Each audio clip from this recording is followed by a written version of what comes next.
Today we're diving deep into the fascinating world of sports medicine and personalized nutrition. We'll explore how the latest advances in genetics and precision medicine are revolutionizing the way we approach health and fitness, especially as we age. So whether you're an athlete looking to optimize performance or someone eager to understand how to tailor your diet and exercise for longevity, today's episode will provide insightful guidance on how to make the most out of your health regime. Stay tuned as we uncover the secrets to staying strong, healthy, and vibrant in the second half of your life.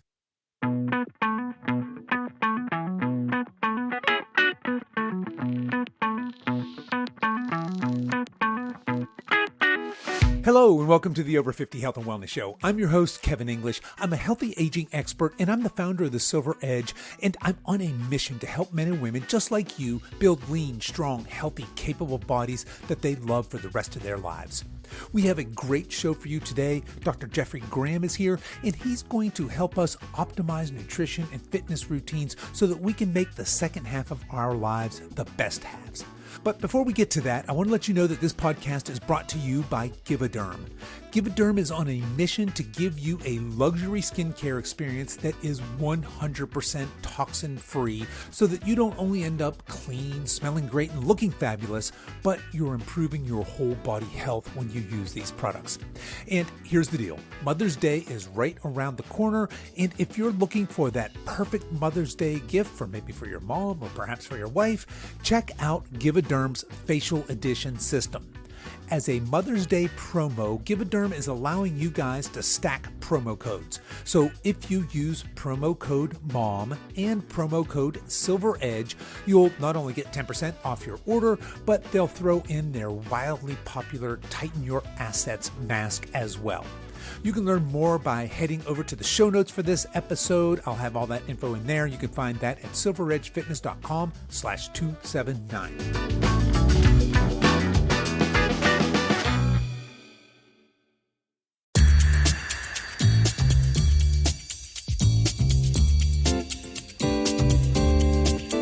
Today, I'm thrilled to have Dr. Jeffrey Graham on the show.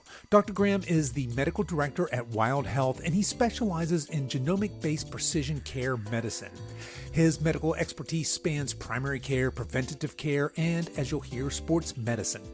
Dr. Graham is a fervent advocate for personalized health care, tailoring treatments to individual patient needs through an evidence-informed approach.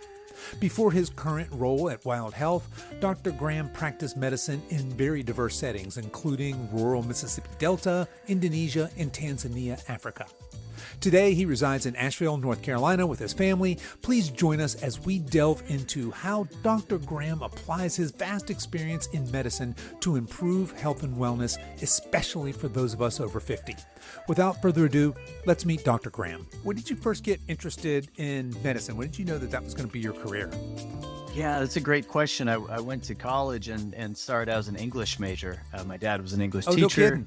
Yeah. Okay. I knew I was good at it. It was kind of what I did best on all those test scores that we did going into college. And so I really didn't have much of an idea. And then after my sophomore year, I had a grandfather who was a notable cardiothoracic surgeon in one of the southern states who had kind of brought a wide variety of surgeries that weren't possible in small town Arkansas, that's where I was, to the States. So really, I got to know him better during that time in my life and got to see what he was doing, what he was about. As a surgeon, he'd been so busy when I was growing up, I didn't see him a lot. So it was largely his influence that made me want to start taking all these pre-med classes and really look into this. And it actually took me 5 years to get out of college because I switched my major and was really close to going into, as I went on in these upper level science courses, anthropology, kind of evolutionary biology, because that's always been a passion. I love reading about that stuff. And that kind of melds well, interestingly, fast forward 25 years or whatever here, and I'm doing something that is so based on genes and talking about this is where we come from, and this is why we have some of these disease risks now. And so it's fun. It really makes me passionate about what I do with that interest. Yeah. Yeah, right on. Okay, so that's fascinating, man. You started out as an English major, and that's a pretty big shift, and that's cool. So, it's your great grandfather then that you kind of? No, my grandfather. Your grandfather. Yeah. Had that kind of influence on you. Yeah. Right on, man. Yeah, he was the main influence. Yeah.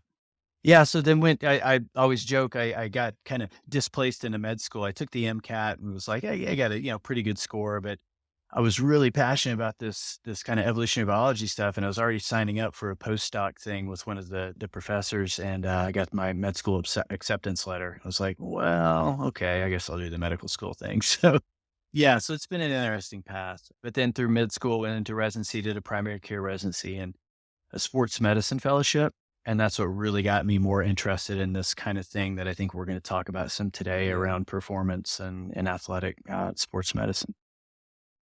Right Yeah. on. Okay, so were you an active kid? Were you one of those kids that just you played all the sports, always active, or what was Yeah. that like growing up for you? Yeah, I was. I grew up in a relatively small town, and that was kinda what you did. You started playing soccer and baseball when you were 5 and 6 years old and just kind of morphed into, basketball, track, football, kinda did all those things. Did them all? Yeah, were you Yeah. active in college as well? No, no, I had some offers to run. My dad was conveniently the high school track coach as well, so he had me running AAU meets when I was like 6 years old and had some talent, not, I see some kids running these days. I'm like, "My God, I saw a Yeah. kid run a high school mile last night, almost broke 4 minutes." And that's Whoa. just but yeah, Yeah, that's stupid, right? Yeah. ran kind of those mid-distance events, 800 and mile, and had some offers at not any really huge schools, but decided to go on academic merit instead.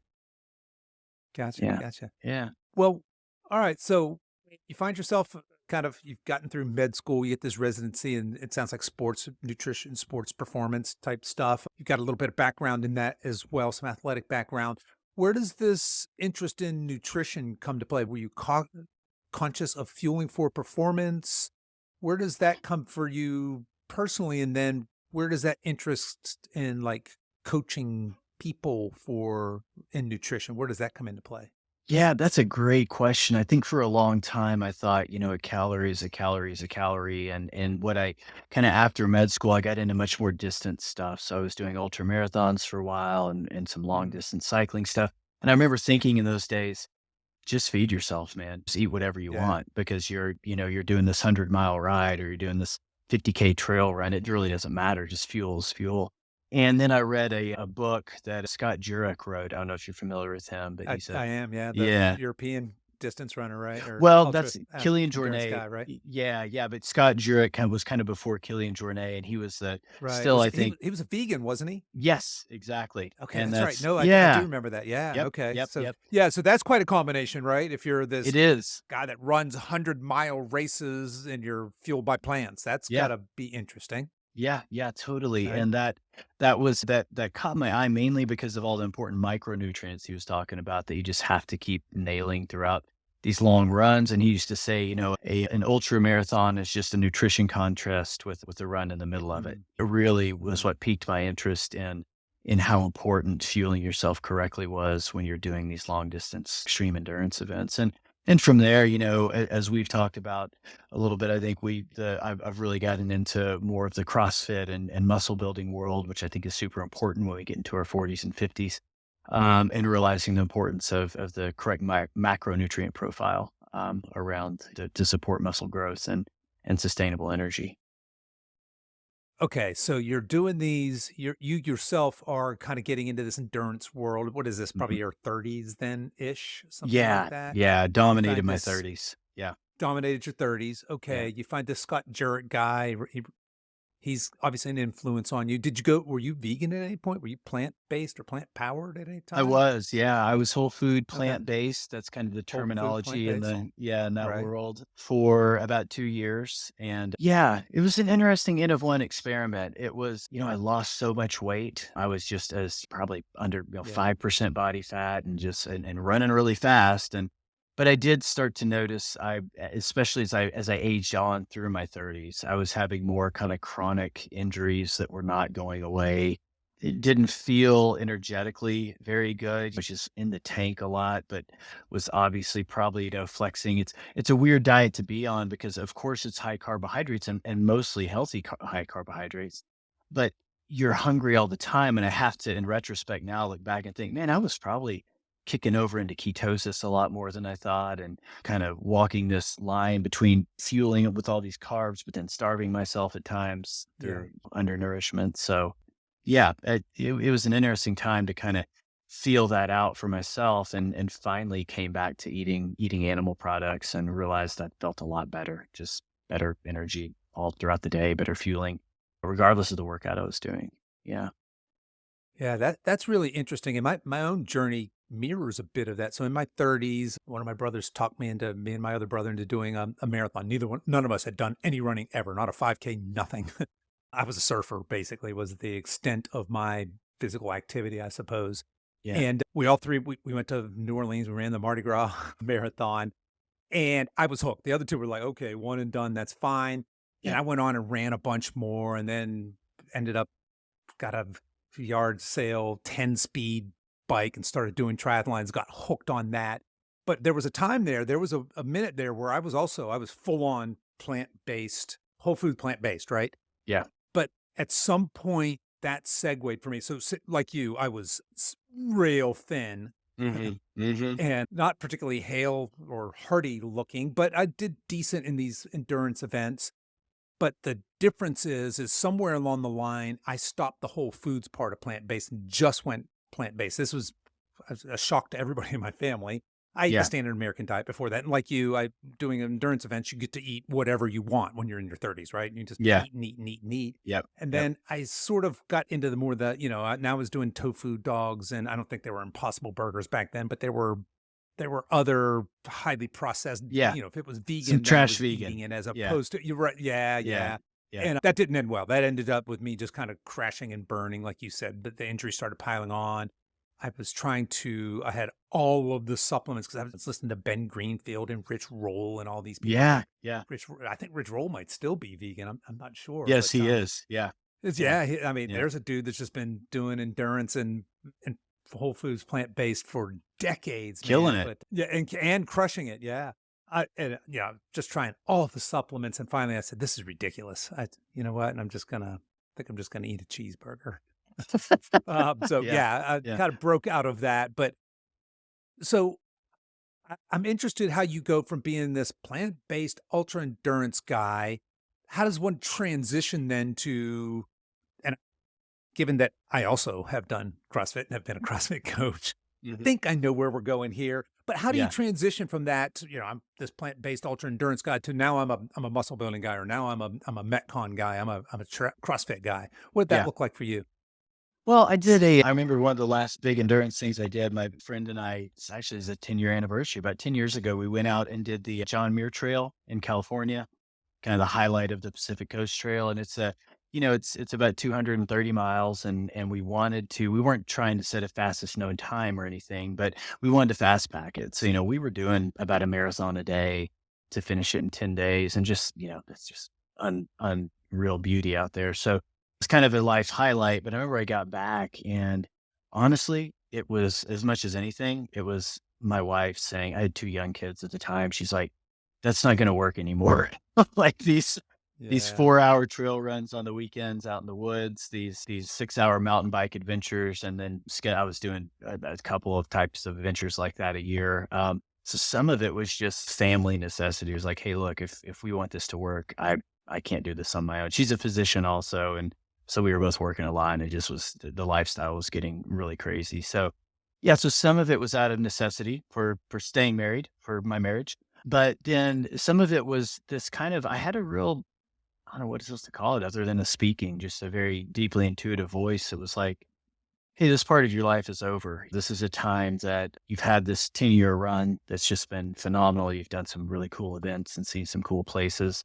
Let's shift our focus in the exercise world." Since I'd done weightlifting like for high school football, had I really been in a weight room much and thought about muscular hypertrophy and strength and how, ironically, here it is, we're 10 years later and all this incredible literature has come out about how important it is to be well muscled going into the 40s and 50s. And as kind of Right. building these buffer decades as we age. So feel it was really serendipitous that I kind of made this switch when I did. Yeah. Yeah. Yeah, man, that is really interesting. I've got a very we might be related here. Yeah. I I had that mirrors my own tale, right? At one point, what did she say? She said something to the effect of, "What are you running away from?" Just because every weekend was built around, oh, I got my brick workout on Saturday. If you don't know what a brick workout, that's just stacking a run and a swim together, a run and a Yeah, yeah, long ass yeah. bike For ride together. triathlons. And Yep. so, oh yeah, yeah. So I'd be gone for six. I'd get up at the crack of dawn. I'd be fueling, and I'm out the door, and I'm gone for 6 Yeah. hours. Of course, I come home and I'm wrecked, right? And Yeah. at that point, I had very young kids, and yeah, there was some strain on the family there. Of course, there was every weekend going to a different event, and I think when she asked me that question, "What are you running from?" I very Mm, quickly and, I thought very intelligently quit back, "No, how do you know I'm not running towards something?" Right? But it yeah. was a telling moment in our relationship and my relationship with just endurance events. And unlike you, as opposed to making that pivot to something healthy, I just stopped.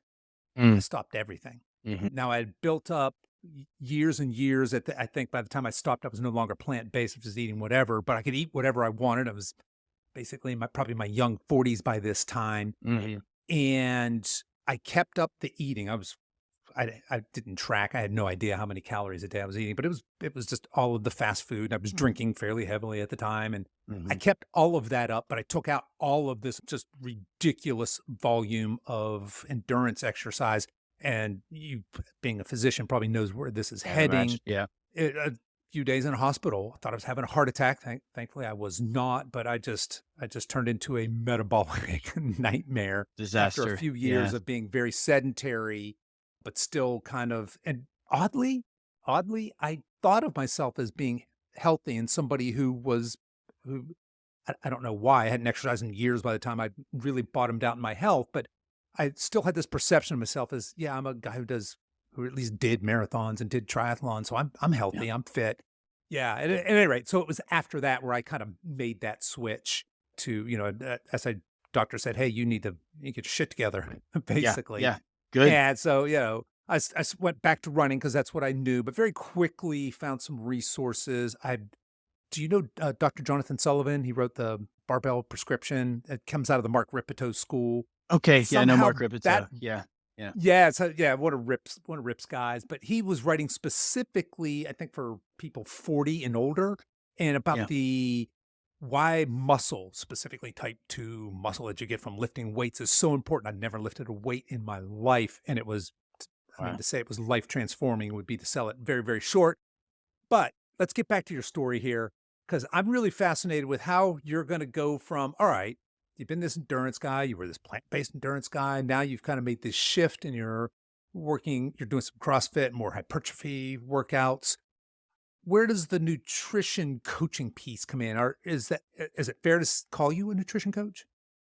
We I mean, is actually that what have you people. do? I think I do by nature. Yeah, Okay. just because I of think you what we do, but talk yeah, about so much. Yeah, yeah, right. you're right. It's funny. I'll have conversations with people at the gym or I was at a book club last night. And I ended up talking to a friend for 30 minutes about, different literature that's come out that kind of, is contradictory around different nutrition stuff. So I do feel like I don't have those letters behind my name, but I feel like I spend a lot of time doing that. Yeah, yeah. Right. Yeah, so I think for me that came with what kind of and you're right, Kevin, we need to offline have this conversation. We have just lived mirror lives, it sounds like, in a lot of the We kind of have, in a aging. It lot of was ways. Yeah. yeah, it was Yeah. my early 40s too, and it was like, okay, this is I remember we had a nutrition coach at the CrossFit gym I started going to after that John Muir trip. And after about a year, I was seeing, the guys I was working out with, they were gaining muscle, they were making these we were about age in the similar age cohort, and they were making these gains that I wasn't seeing, and I thought, man, what the hell is going on? And I just sat down with her one day. She said, just pay me this fee one time. We'll just do a quick thing. And after she said, I just need you to come in, journal your diet for a week or two, come in and we'll go through that. And she was just guffawed, like her jaw hit the ground. She's like, you're eating like, 1,600 calories a day. You're still eating Oof. like you're Yeah. trying to, and I was still eating a lot of plant-based stuff, a lot of meat substitutes. We still eat a lot of plant-based stuff. There's no doubt that a diet high in micronutrients that we get from plant food is good for us. But um, just to have her kind of smack me in the face with that and be like, you're not gonna get any gains in here. Number one, you've got the endurance piece down. You don't need to get any faster. You know, you've got that covered. If your goal is to put on muscle and your goal is to improve power, we have to increase these calories. So that was the big aha moment for me. And it just, and I really respected this lady. She works with the National Institutes of Health now. And hearing her say that, I was like, okay, damn, so purposely I started taking a jar of peanut butter with me to work and I would just eat like, Yeah. 4 tablespoons in the middle of the Just get afternoon, these just start, calories, yeah. yeah, just Right. start dogging the calories. And then it kind of morphed from there because, once you get that caloric intake at where it needs to be and you start seeing gains in whatever you're going after, that's when I started to get more deliberate with the types of foods I was bringing in. And okay, which is Right. this protein better than this protein? Right. Is this a good fat? Is this a bad fat? And so, yeah, I'd say the last, 6, 7 years of my life, I've really honed that in and feel good about where I am now. So I would say you're very much an anomaly of a doctor. I just general physician. I would not ask any of the physicians I think I've ever had in my life, knowing what I know now, what I should eat. And it seems like an odd thing to say, and maybe even an arrogant thing to say, but most doctors don't know what we should eat. Do you want to talk a little bit about? I look at you as a nutrition expert, but I don't look that way at the medical field in general. Are you prepared in medical school to tell people what they should eat for peak performance or even just to be optimally healthy? I was hoping you were going to that question because I know these statistics actually. I did a lifestyle medicine fellowship in 2018, and along some of the curriculum there, they start out. So I did learn a lot about nutrition through that too, kind of in this journey. But one thing that they have broken down is that in medical training, we get close to somewhere in the range of 20 to 25,000 hours of exposure through medical school and residency. And the average doctor gets of that, like 20,000 hours, gets under 40 hours of training about nutrition, of any kind of education about nutrition. So it has largely been missed in medical training. I think that's changing now. Until I joined Wild Health recently, I worked still with residents in a residency program and would have them follow me. And I think that paradigm has shifted a little bit. I think they're doing a better job at getting some education on nutrition earlier, but you're taught to diagnose disease and treat. That's essentially what medical Yeah. school is for, to recognize and then treat. And there's a place for that, right? That's what we call the medicine 2.0, which has been great for so many things, vaccines, antibiotics, acute surgical care, saved millions of lives. But we're in this stage now where those things aren't killing us anymore. So it's the things that are killing us are largely nutrition derived, lifestyle derived. Yeah. Yeah. Lifestyle and nutrition. Yeah. Yeah. Well put. Well Yeah. put. Yeah. I just think that's kind of interesting. So we talked in the intro that you work for Wild Health. Wild Health is, and folks that missed it, we had the Wild Health CEO, Dr. Matt Dawson, on about a month or so ago, and I will drop a link to that episode in the show notes. You guys can Great. definitely go back if you're interested in the personalized medicine piece, what that means, because we're going to talk about personalized medicine here in just a Yeah. minute. But Jeff, I want to segue a little bit and I want to talk about high performing athletes and how we fuel high performing athletes. So, is it fair to say that you work with some high performing folks that have these very specific aggressive athletic goals? Oh yeah. Yeah. A lot of Oh elite yeah, CrossFitters. Yeah. Yeah. A right on. couple of Can you we name drop? I'm I not sure don't where know. HIPAA or confidentiality. If you're Yeah. uncomfortable, that's fine. But I don't if know you could without their drop a name or permission. two, my Yeah. CrossFit folks would love to hear it. I don't know without their permission if All right, no, that's that's cool. yeah. Yeah, Yeah. we'll let that go. We'll just say Yeah. some top Let's ranked yeah, yes, athletes, right? that's what I was gonna say. I can safely say, I had a patient in the top 5 last year at the games, I got it. had another guy in the top 15. Yeah, some guys, and then one of my guys is kind of one of the guys who, and this is what I think is most impressive actually with that sport. Finishing on the podium once or twice and then disappearing, that's impressive, but I think for that sport specifically, the longevity part is absolutely Right. amazing to Oof. be able to do Yeah. that to your body. So, I've got a guy who's been this year will be his, I think, 11th or 12th games. I think he just hit 10 last year. So, that to me is kind of mind blowing. So I love taking care of this guy. He's kind of a grandfather in the sport now, but he's still mixing it up with those Nice. young ones. And yeah. Yeah. So definitely have some high level people I take care of. Yeah. Now, how does one get to be a doctor, a coach, and an advisor for these elite level athletes? I mean, did you start working with kind of, I mean, how do you get these folks on as clients?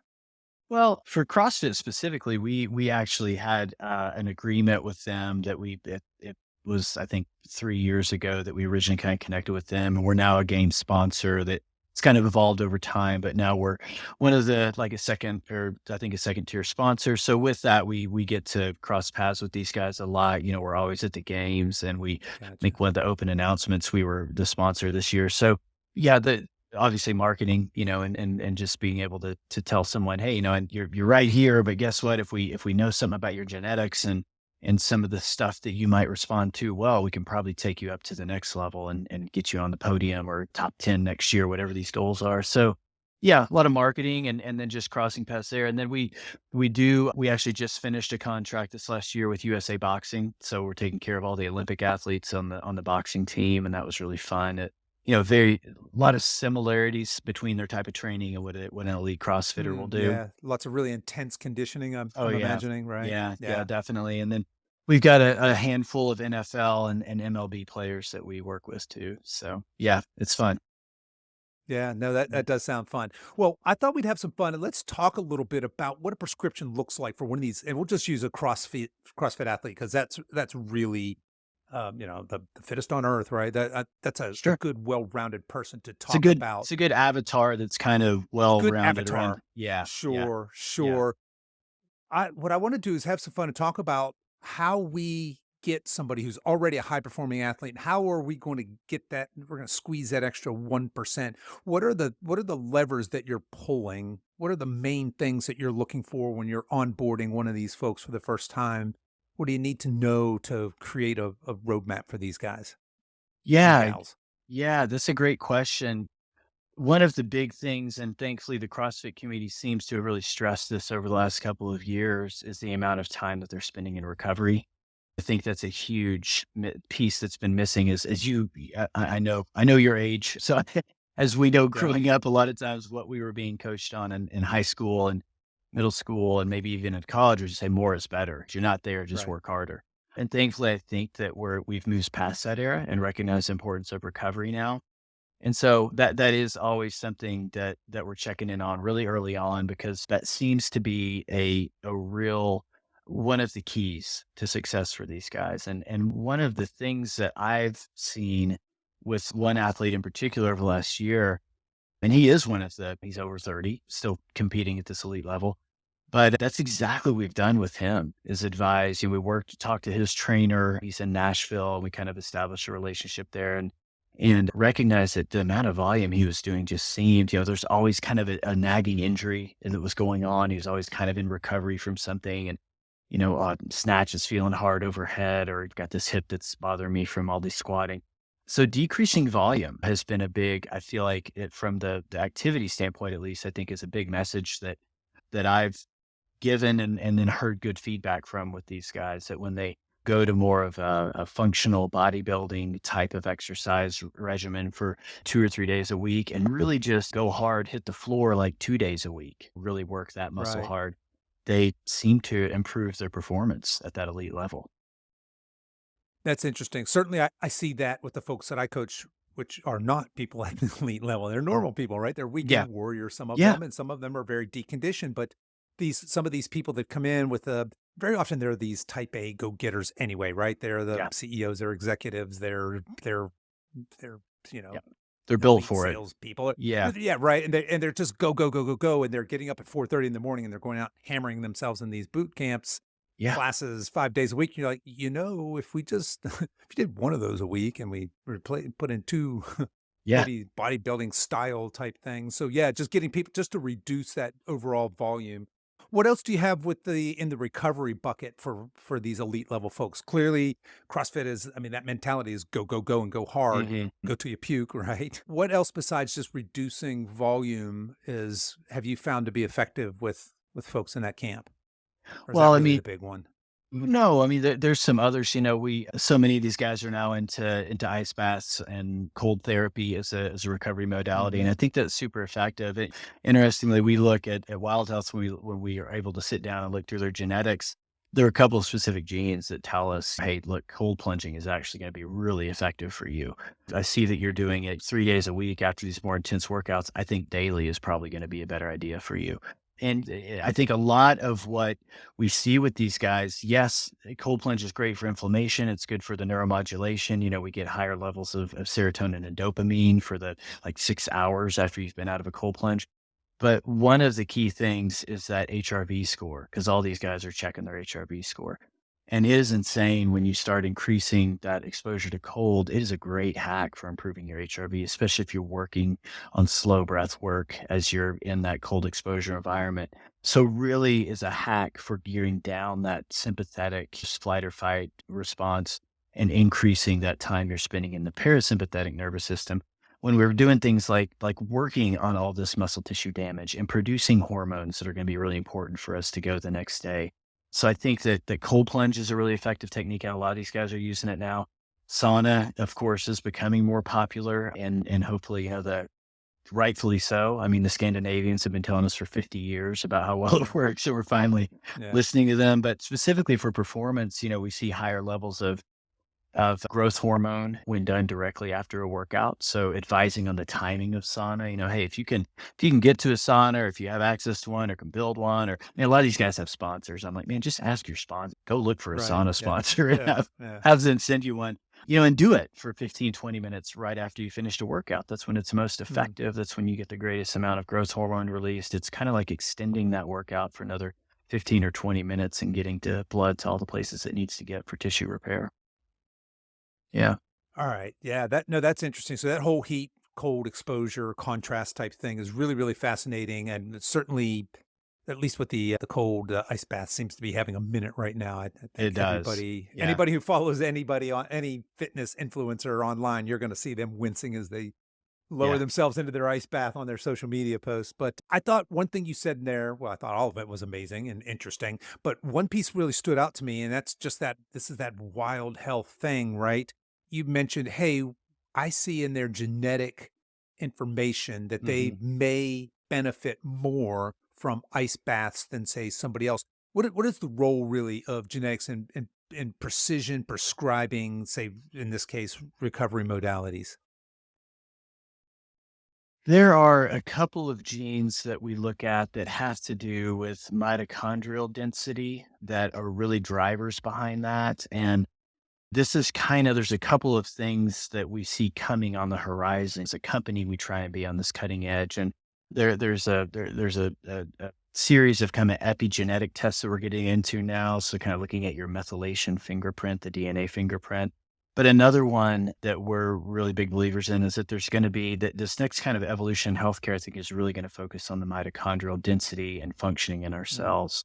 It seems to be that they probably have a lot more impact on our chronic disease risks. They probably are really the key to unlocking athletic potential at certain levels. And that's why cold plunging is a way that we can really advise to drive up that mitochondrial density at the cellular level. So, specifically if you're talking to an athlete who is one of the stronger guys, but is just always pooping out on these 20-minute slog chipper metcons, that's someone you Yeah. want to say, hey, look, man, cold plunge is probably not only going to help with your recovery, but you're probably it's a hack to improve that mitochondrial density, give those cells more of the powerhouses they need to keep carrying you through these longer workouts. So see, that's one example.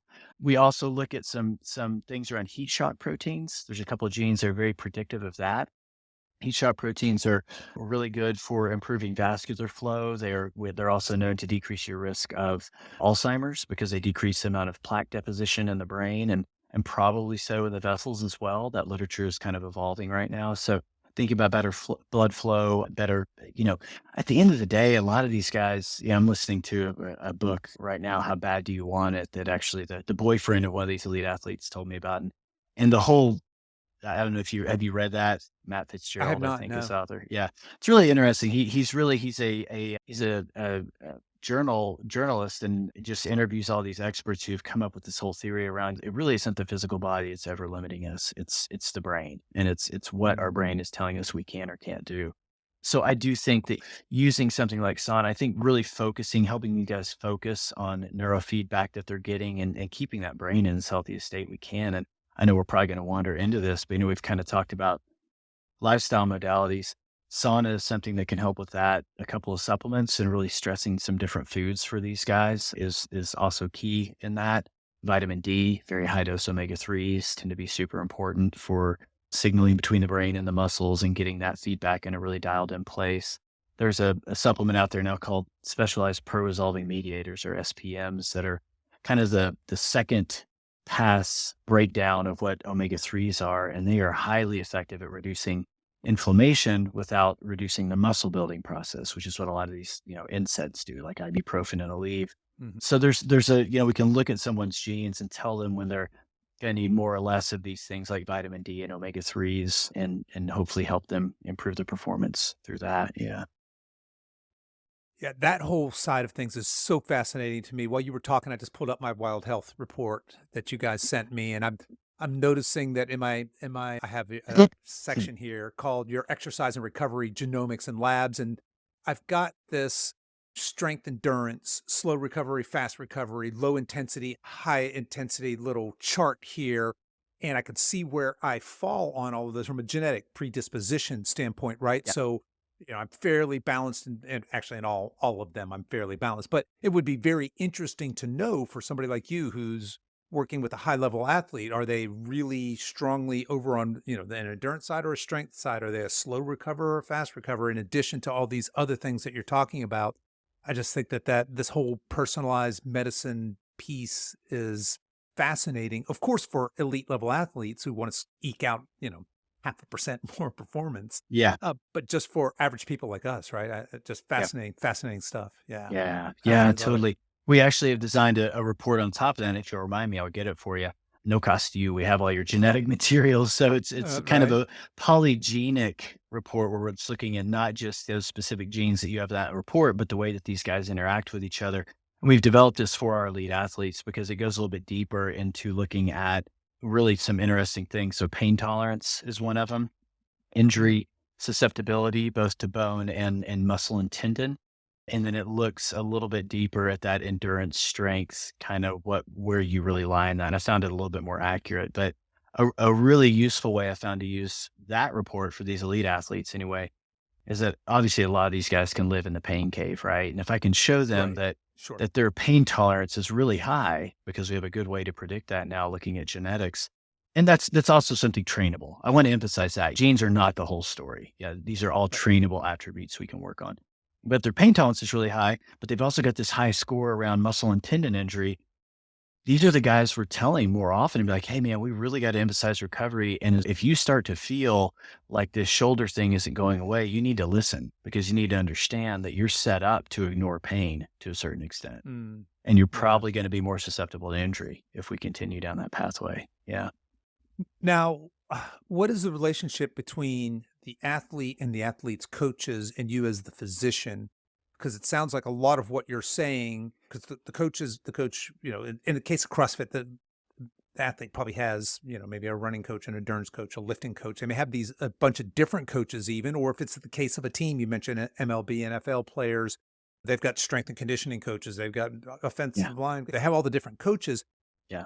Are you trying to communicate with coaches and build relationships there as well? Or is it primarily you're giving this information to the athlete and then it's the athlete's responsibility to filter that back to the coach? Yeah. That's a That's probably great, different for different people, e- but exactly. That's what I was going to say. We've got a couple of guys who, and you got to understand, but at that level, most of these guys that they're working with are going to they're going to have a pretty solid education around, a lot of these things. And hopefully they know their athletes well enough to advise them around to increase volume, back off. Let's work on this type of mobility and not another. But for the supplementation stuff specifically, because I do find that a lot of these guys are just kind of taking whatever's thrown at them. That a lot of them are Mhm. sponsored by these. Oh yeah, I'll try this, I'll try that, and that's what having the ability to look at someone's genes and really say, hey, these are actually your big risks, and I think we should focus just on more of these three and toss these eight out. And in those cases, yeah, we will. Usually, the health coach, as every patient at Wild Health gets a health coach they work with, and usually that's the health coach will reach out and, say, hey, let me get your trainer's number or email. And let me just start communicating with them and see what they think about these things. So yeah, we try and work in lockstep with them. Yeah. Right on. Okay, yeah, that makes sense. Uh, all right, so we talked a lot about recovery modalities, and that certainly is one of your big levers here. What about nutrition? Are you advising these folks on because a lot of these athletes probably have nutrition coaches as well? But again, going back to my personal health report, I can see, there's am I a good carb metabolizer? I'm not sure I'm using the right vocabulary here. Or, do I Yeah. process fats very well? How do I process, for one person, the perfect diet might be this, and for the next person, the perfect diet might be the opposite, right? So you could have an athlete that performs better genetically speaking on a high carb diet, and another one that's better at a fat adapter. Uh, are you advising these athletes on nutrition as well? Oh yeah. Yeah. 100%. What we see or what I have seen most of the time is that, we're in this age where appropriately so, higher protein diets. And for someone who's undergoing that much metabolic stress on a daily basis, going to be a super important molecule for them to hit. And they're all trying to get at least 1 gram per pound of body weight. A lot of them over that. Some of the NFL guys are literally hitting like 2 grams per pound of body fat. If you weigh 300 pounds, that's a lot of protein. But That's a lot of protein. Yeah. yeah, but just the allostatic load that I see in these CrossFit athletes, I think it's kind of unique to them. The amount of strain that they're putting their bodies under on a week to week basis is just insane. So one consistent thing that we've seen is gut health tends to suffer when you're doing that. So, excuse me, oftentimes letting them know that carbohydrates are okay, especially when consumed in the form of fiber. Looking at plant foods, that's kind of tell them, hey, cross out that carbohydrate part, just put plant food in there. This is going to be good for you. It's going to keep your gut health in good shape. And that is a consistency I've seen with all these guys. They all seem to have some gut dysfunction because they are shunting blood away from the gut all the time because they need it in their muscles all the time. So I think trying to emphasize how important gut health is, and that goes back a lot of times to what you're talking about. Hey, carbohydrates are actually what's gonna feed the gut a lot of times. These short chain fatty acids that we find in our fermented vegetables and our good greens like our broccoli and kale and spinach, like those are the things you need to maintain a healthy gut because when you're under that much stress all the time, your gut usually does not respond well. Okay. Yeah. Yeah. I would imagine that nutrition along with recovery has to be probably two biggest levers that you're really manipulating for somebody, whether they're at a high level or just normal weekend warriors. It seems to me that that's got to be the two biggest. What else are you advising these folks on? I mean, clearly you're doing full blood panels as well, but are there other Mhm. things that you see either in their genetic information or their blood or lifestyle things that you're working with these guys on? Yeah, yeah. Oftentimes we'll see going back to that kind of amount of stress they're putting their body under, their HPA axis or the hypothalamic pituitary adrenal axis is really out of whack. So you'd be surprised at how low the testosterone levels are in some of these guys because they're just constantly Okay. burning through it. Not Another surprised, reason, but yes, right? people listening might Exactly. be surprised because you think that what could be more virile than a Yeah, a strapping young man out there doing the crazy CrossFit stuff, right? But yeah, yeah, yeah, and especially in my age bracket, right? Guys, gals, even 50s, 60s that are yeah, really going after it, or my endurance yeah. lovers, then these endurance guys, gals. I'm just really rough on the hormones there, isn't it?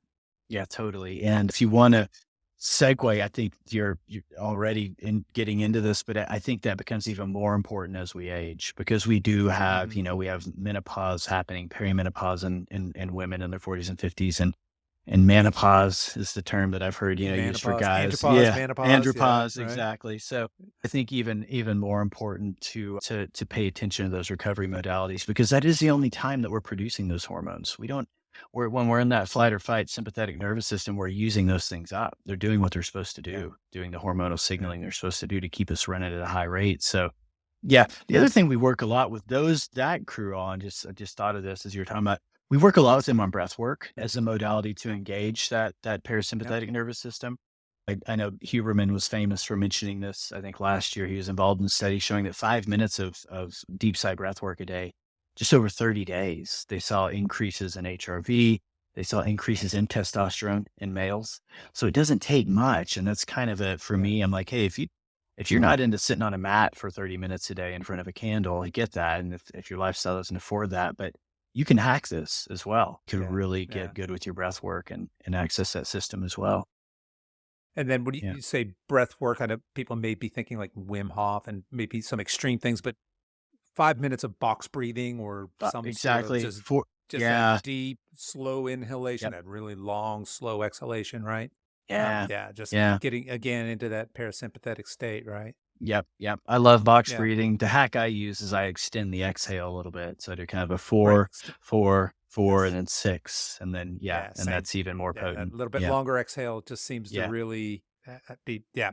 And that's something I need to be more consistent with in my life Yeah. as we're sitting here talking about that. It's like, man, there was a time in my life when I was really good at doing that. You know, in the afternoon I get all wound up, and I would just Yeah. take my time and I would breathe, and I need to get back to that. Yeah. All right. Well, Jeff, I got a whole bunch more questions I want to ask you here. So, in the Yeah. interest of time, I do want to, before we completely leave the elite athlete, I want to talk a little bit just about seasonality. So, when you're coaching these people, when you're advising these folks, do things change whether they're, say, in season, preseason, postseason, off season? Do you say, hey, just in general, okay, our off season, let's do this. Let's definitely prioritize recovery. But do we change up the nutritional programming when we're in off season versus when we're in season? What are the differences there in just the cycle of a year of a really competitive elite athlete?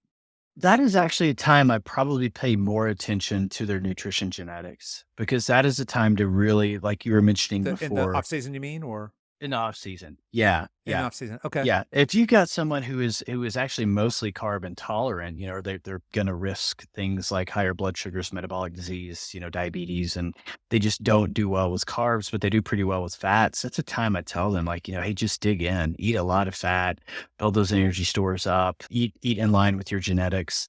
I also think, because when they're in the season, it really does become largely a game of just calories, trying to get as much as they can. It's harder to persuade them, "Hey, don't forget this, don't forget this." And that's where we do advise around a lot around supplements because it's a lot easier for them just to hit something, some sort of green mix or, it's when we really increase the dose of omega-3s that they may be getting through supplements. But those are times I'm like, "Hey, let's really try and focus on getting your macro and micronutrients needs met through real food, through whole foods." So probably that would be the main thing. We also, I just have this example because I've got an athlete who obviously is going through quarterfinals right now.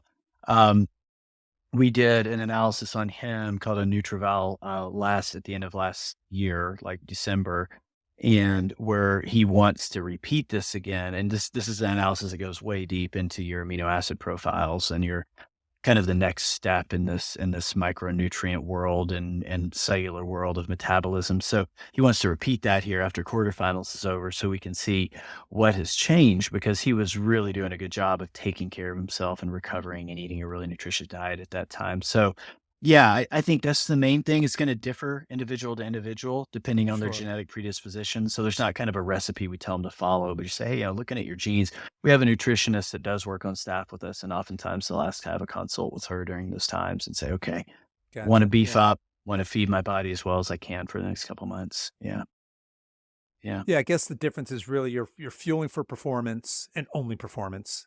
yeah, You're not worried about longevity, health yeah, at that level, right? And then when you get in that off season, I suppose that's when you kind of make the switch. Okay, now we're fueling more for recovery, yeah, right? And yeah, refill those exactly. tanks back up and get you ready. Okay. Yeah, yeah, All right. Well, look, I don't know that I have any podium finishing CrossFitters listening here right now or elite level athletes. I got some badasses listening, I'm but I got sure. lots and lots of just regular folks, right? That want to get in shape, want to perform better, want to move pain free. They maybe want to drop 10, 15, 20, 30 pounds. What can we take from all these things we've talked about, personalized medicine, genetics, recovery, nutrition?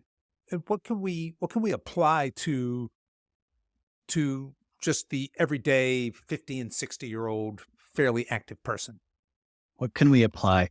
Talking about specific to exercise, is that kind of what you Yeah, or exercise, nutrition, lifestyle. I mean, we talked about a lot of different things, right? yeah, But for example, if you have a high level athlete, of course, you're you're really looking to eke out that extra 1%. But Yeah. if you have a weekend warrior, 55-year-old Mrs. Smith who wants to win her age group in something, right? Yeah. Yeah. Or, Mr. Smith wants to do his first bodybuilding show, maybe, right? Yeah. Something like that. Basically the same rules apply as due to more advanced or more elite athletes, or is it a separate set of rules that we're playing by? I think it's a separate set of rules for longevity. These guys at the elite level, if you look at the type of training they're doing much more of that. I like to think of fitness as a pyramid and think about that base being your ability to do zone two, maybe flex up into zone three some, that middle part. And that needs to always be part of what you can do. You should be able to walk out of the door and go jog 2 miles whenever it's demanded of you. That's just something that should be in your wheelhouse. That middle level of strength is a thing that we, I think, largely ignore as we get into our 40s, 50s, 60s. And that is obviously becoming a hot topic right now. Hopefully it's becoming a hot topic because it's maybe the most important thing that we can do during those decades. And then the top of that pyramid being VO2 max, so, spending a lot of time. And VO2 max is getting a lot of coverage right now because it does turn out it tends to be one of the most accurate predictors of health span and lifespan. So I think my message would be that in these years, yes, cardiovascular fitness is important, but strength training is I would argue even more important. So there's a couple reasons for that. Number one is that our muscles are our greatest sink of glucose and insulin, which has to go up when we consume glucose. Anything with, their body, any sugars are broken down to glucose. Insulin is a pro-inflammatory molecule, so it increases inflammation throughout the body. So we kind of shift from this paradigm of these elite athletes who are constantly in this cycle of inflammation recovery, to thinking about having a lower overall level of inflammation just over these decades, because it is a risk factor for heart disease, for Alzheimer's and other types of cognitive decline, for metabolic disease, for diabetes. These are things that and for cancers of all sorts. So I kind of think about that shift. Hey, we need to make sure we're recovering well. And a lot of times that's not going to be what you were doing in your 30s, where you're putting in a certain amount of mileage every week. You need to shift to more muscle building activities. The second reason behind, muscles being a huge sink for glucose and glucose metabolism efficiency is that let's say that these guys, you are the weekend warrior and you're a good weekend warrior and you're doing your maintenance throughout the week and maybe doing something harder on the weekends. If you make it through these decades, the way you're probably going to die is from a disease of fragility or sarcopenia. We know that you break a hip in your mid 70s, your risk of dying is amplified by on a magnitude of 2 or 3 times over the next year. So if you make it through these decades and avoid the chronic diseases through a healthy diet that's high in omega-3s, got the right micronutrients mixed in, emphasizing enough protein, the most likely way you're going to die is going to be from some sarcopenic cause as as you age on. So that's a message I have for a lot of people, because I have a ton of people that come in and could probably beat me in a 5K every day of the week, but they can't deadlift their body weight. Right. And that's a Right. big problem. Yeah. Right. Yeah. Yeah. Yeah. Oh, okay. I love all of that. Those are all themes we talk about on this show all the time. I love that muscle centric message there for the Mhm. 50s and 60s. And, we talk a good bit about that. I like that visualization of a pyramid as well. You kind of had that zone two as that base. You should never give Mhm. that up. And then that really the meat of that middle of that pyramid just being focused on strength training. And Mhm. then maybe that tip being that VO2 max. So let's put together a little roadmap. What about, Okay. I'm just going to throw this out just for the average person starting out. What if we had a prescription of we're going to walk 10,000 steps every day? I pick that because that seems to be the gold standard, right? So that we're going to walk every day. So we got this movement practice. We're going to strength train. And I mean, not a class, not a circuit, but traditional. I'm going to do 3 sets of 10 with a minute of rest in between. We're going to apply the principles of progressive overload. We're going to do 3 days of full body Yeah. strength training and maybe 1 day of just a quick hit. We're going to go in. It's going to be a 15, 20-minute session, but you know what? 15 or 12 of those minutes going to be warming up, getting ready to move. And then it's going to be a short, really intense bout. What's wrong with that? what would you add to that? What in terms of prescription for strong, healthy aging, specifically for 50 and 60-year-olds who just want to, again, I want that quality of life. Mhm. Well, with the recent literature on VO2 max and how important a predictor it is of your ability to live long, I would probably increase that last part you More mentioned. conditioning? Yeah, I more would actually conditioning, probably more say, intense "Hey, conditioning? Okay, yeah, yeah. yeah, zone 2 is great, but man, we really build our mitochondrial health in the zone 3 and 4 Interesting. area." Yeah, that's really where you see more of that mitochondrial density.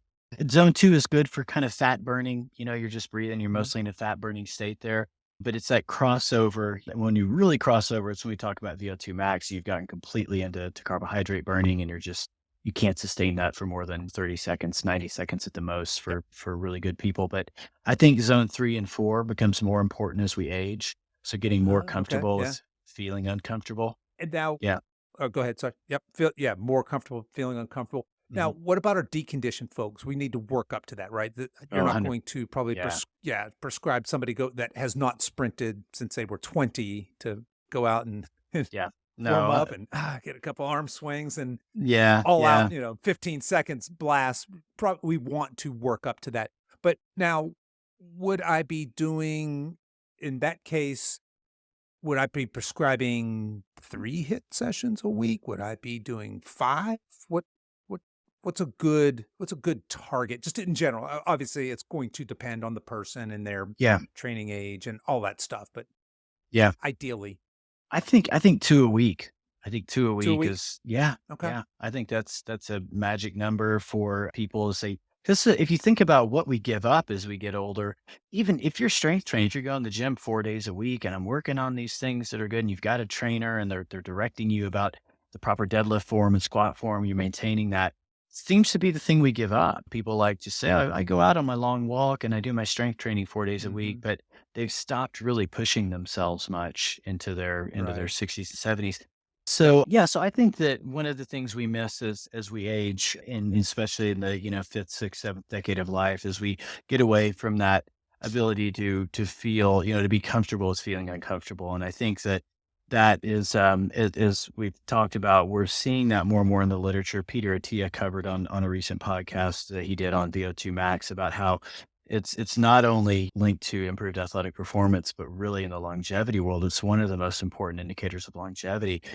And if you're up in like the elite, like the 2% for your age, you've got this massive, it was something like a 96% decreased risk of dying in the next 10 years. It was, I may be misquoting that, but I was really blown away by that. So I started looking into some of that literature and it does look pretty convincing. And not even the top 2%. If you're in the top 10%, if you're in the top 20%, if your risk of dying from all causes is much less if you're maintaining a higher VO2 max. So, I think that if you've got someone who's hitting all these other things and their zone 2 is good and they're doing appropriate strength training, if you've got another window where you can, flip in a 10-minute, really hard session where you're breathing really hard, getting up in that zone 4 consistently for a little bit, I think that's probably the thing we're missing. Yeah. Yeah, that's an interesting observation that we do tend to, because a lot of us feel like we've kind of paid our dues and we were uncomfortable as young people and we struggled in mid years, as we're raising families and building wealth, all that stuff. And now we kind of deserve this time. And I think that translates maybe over to our physical well-being a little bit. I read a statistic somewhere, and I'm probably going to get it wrong, but it said something along the lines of after the age of 30, 90% of people will never sprint again a day of their Mhm. life. Mm. And when I first read that, I thought that's ridiculous. And then I thought about it and I said, I don't know many people my age that are sprinting that can, I mean, I would assume that should the need emergency arise, people will sprint. But the fact that we don't, right, that we just give up doing that, to move explosively, to jump, to sprint, to these more intense type things. Yeah, Yeah. I absolutely love that. So, all right, so there we've built out a bit of a movement framework for our 50 and 60-year-old athletes listening. What about nutrition? what can we say about it's such a confusing area, right? What should I eat? I just had Sean Baker, who I don't know if you know Dr. Sean Baker. He's the Yeah. carnivore or one of the Yeah. carnivore guys, right? He's been on Rogan a couple times. So he came on and, he's actually pretty cool. He's not religious about eating meat. He does it himself. He doesn't care particularly if you do or I do, right? So he's not, which was surprising to me. I figured because that's such a hardcore diet, you have to be a zealot. And then we talked about plant-based. What should we be eating here just for, again, not for peak performance like our athletes, but for somebody who just wants to have that nice long health span? Yeah. Yeah, well, I think there's no doubt that the literature shows, even in the plant-based medicine world, the last lifestyle medicine conference I went to, a lot of the emphasis was talked around, how do we maintain higher protein diets in these people who are whole food plant-based? And it turns out plant protein is one of the healthiest things we can eat on the planet. So, a cup of lentils, which is super high in protein, is great thing to think about there. Our legumes, nuts and seeds, obviously, but I don't disagree that, it's something that we don't emphasize enough is the amount of protein. But the thing that I really stress with people in the age group is variety. I think we get so used to just eating the same thing every day because it's easy. And we're in this just, and as we age, we become usually even more homebound. So these days we can just order out from the grocery store and have them just deliver the same stuff every week. And I think there's for gut health, for micronutrient needs, it's for metabolic flexibility. It's important to be able to eat across all of our macronutrient spectrum. And maybe you decide that, hey, I'm going to take a quarter of this year and I'm going to go largely animal based and protein based and really focus on that. And then eating seasonally, it's a little bit cliche, but it's pretty accurate. If you live in a place with seasons, you're generally going to eat a higher fat, higher protein diet in the winter months, and you're probably going to eat more plant food in the spring and summer and into the fall. So, remembering variety, I think, is a huge key. And it's hard, right? Because you're having this discussion around tracking macros and you kind of get in this realm where I know how much protein Yeah, this has. I know how much exactly. fat this Yeah. has. And Guilty. Yeah. yeah, Right. right. I know. Yeah. I'm the same way. Yeah. 100%. Yeah. There are a couple foods that I will say though that are staples for me and what I advise my patients around. And one of those is the smash fish. And I know we talked about that some. So salmon, mackerel, anchovy, sardines, and herring. I'm guilty of the habit thing. I eat a can of sardines every day and feel like that's supporting a lot of different macro and micronutrient needs, high protein, high vitamin D, loaded with omega-3s, collagen, if you're eating the bone-in type, which I would advise because you're needing that for improved tendon recovery as we're aging and staying active. Omega-3s, I just mentioned those with sardines, but that's another thing that if you're not getting it in diet, and as you know, we look at your genes and we can really kind of tell, hey, you're someone who's not going to convert it well in your dietary needs, you probably need a supplement. But I was referencing this earlier today. I think it was Rhonda Patrick that did an episode on Found My Fitness like a year ago that was just titled "Eat Like a Dolphin," and basically saying that we all need to be hitting over 3 grams of omega-3s a day in our diet, and very few Very, Americans very hit that. few. Yeah, hardly Right. anyone gets that. Just good for so many things as we age, recovery being one of them, but neuroprotection through decreasing neuroinflammation. There's some literature supporting joint health, bone and joint health, heart health, of course, has kind of been it's gone back and forth. And I think it is, again, we have the privilege of looking at your genes and being able to better advise around that for cardiovascular health. Creatine is another thing that to talk about if we're going to talk about these are things you shouldn't miss. I'm a big believer in that. I was asked on another podcast recently if there's one supplement I could recommend for people in their 40s and 50s and 60s. I think that would probably be it to decrease the muscle wasting, sarcopenia. And, we're using it now in patients with Alzheimer's to decrease cognitive decline because it's very brain healthy. And then for methylation, I know we talked about methylation when I saw you in a visit, and it's a way that our brain, liver, blood vessels, all very dependent on our methylation ability, and creatine seems to help with that as well. Yeah. All right. Yeah. And so what I would encourage folks is, right, to take this movement and this nutritional framework and apply it to your life. Find what works for you. And certainly, I think one of the best ways to do that is through personalized medicine. I'm really, really excited about that. And I want to kind of wrap up here. I want to talk a little bit about precision nutrition. And of course, we talked a lot about that on the last time we had you guys on. But what are we going to tell somebody who wants to have this information? And we know that precision nutrition right now today, it's expensive. It doesn't play nice with insurance. What do you see is coming in the future? What does the future look like? Will the future be precision medicine as opposed to just this kind of general sick care that we get, especially those of us that, we're 50s, 60s, we're cash cows to the conventional system. But where do you see this model going? And will it be available to the masses in the near future, do you think? Yeah, God, I hope so. Well, I didn't mention in my background, I did a public health degree along the way, master's in public health, and in that got really interested in this kind of system-wide health crisis we're in. And I think that what we're hoping will happen, and I would encourage this for other precision providers who are listening to this or doing more personalized medicine, is that if we can demonstrate to institute this change where it's more available to everyone, if we can demonstrate that we're having better outcomes on a consistent basis, and we're doing that at Wild Health. We've had, I think, a couple of white papers out now showing that we're better at improving A1Cs. We're better at lowering cholesterol. We're better at keeping people injury free over time than the conventional model is. If you demonstrate that enough and long enough, it will become more available to the masses. And on an individual basis, so I hope that, yes, I think 100% the future is precision medicine, personalized care. I don't see how it can't be if you demonstrate those benefits, those findings. The second thing I would say for the individual, the listener listening today and thinking, man, it's things are pretty tight. I don't know if I can afford to do something like this.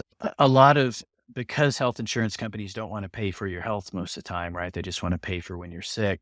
Many people have an HSA or an FSA now, and those are usually funded well enough throughout a year. And at least for our Wild Health product, you can pay for the year easily with a funded HSA or FSA, and it's a really good thing to spend that money on because you're going to get a Yeah. deeper dive. We're going to look at labs that your PCP is not going to look at. We're going to suggest studies that might give us more information than what your conventional system is going to suggest. And thinking about, again, stealing this from the good Dr. Atia, but, thinking about what we do in personalized medicine is look at that 30-year risk instead of the conventional model looks at your 10-year risk. And I think that's I think it has to change. If it doesn't, right? Agreed. Yeah. Yeah. Yeah. Yeah. 100%. It If it does. doesn't, Yeah. we're already spending 20% of our GDP on healthcare in this country. And Yeah. that's crazy in a system that, It one is. of the And we're wealthiest getting countries in the world. sicker. We're And we're getting getting sicker and sicker. sicker along the Yeah. way. Yeah. Yeah. Something's broken. Yeah. It's just unfortunate. My fear is that there's no money in prevention and there's Yeah. a obscene amount of money in chronic illness. I know. And Yeah. there's just this financial reality that companies like you guys are up against, and consumers like us are cornered by this as well. We're sort of trapped in the system. And yeah, but I agree. I think something has to change. And clearly, you guys have built, and by you guys, I mean everybody practicing this personalized medicine, right? Where you're looking at the individual, it's clearly creating better outcomes, healthier Mm. humans, which is better for the human race all the way around, with the exception of, say, Pfizer shareholders, maybe. But Yeah. for everybody Yeah. else, Yeah. much, much better off. So, all right. And I wanted to just kind of get that out there because that's something that, people may be struggling with. They're like, well, wait, why wouldn't why doesn't my doctor do these things? Right. It's just, Yeah. it's a behemoth of a ship, and it's going to take some time to get that thing turned around, but hopefully things are moving that direction. Yeah. Yeah. All right. Well, Jeff, as we're kind of wrapping up here, if people are interested in connecting with you, they want to learn more, maybe they're interested in Wild Health, where do you want to send folks?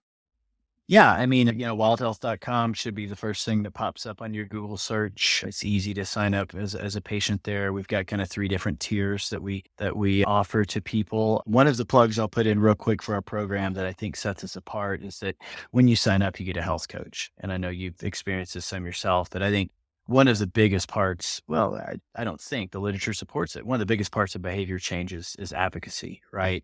So you get your kind of health advocate. They've all got a background in nutrition or some sort of, physical training modality. And they've all passed this national health coaching certification now that is mandatory to do this. So you got your health coach, you can check in with them as much as you want. So that's the plug I'll put in there that I think is actually one of the strongest parts of our program.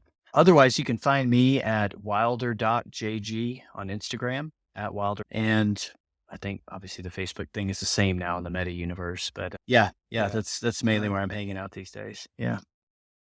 Gotcha. All right. Well, I want to thank you so much for coming on the show today, being willing to share all your knowledge and your passion with us. I think that this subject obviously is immensely fascinating. I appreciate you having some fun with us talking about just the more elite athlete and how you work with those folks. I think that's a fascinating subject as well. But of course, my real passion is helping men and women 50s and 60s, 70s. Yeah. How do we make these the best decades of our life, right? And our Yeah. health is 100% a vital piece of that. So thanks so much for coming on the show and chatting with us today.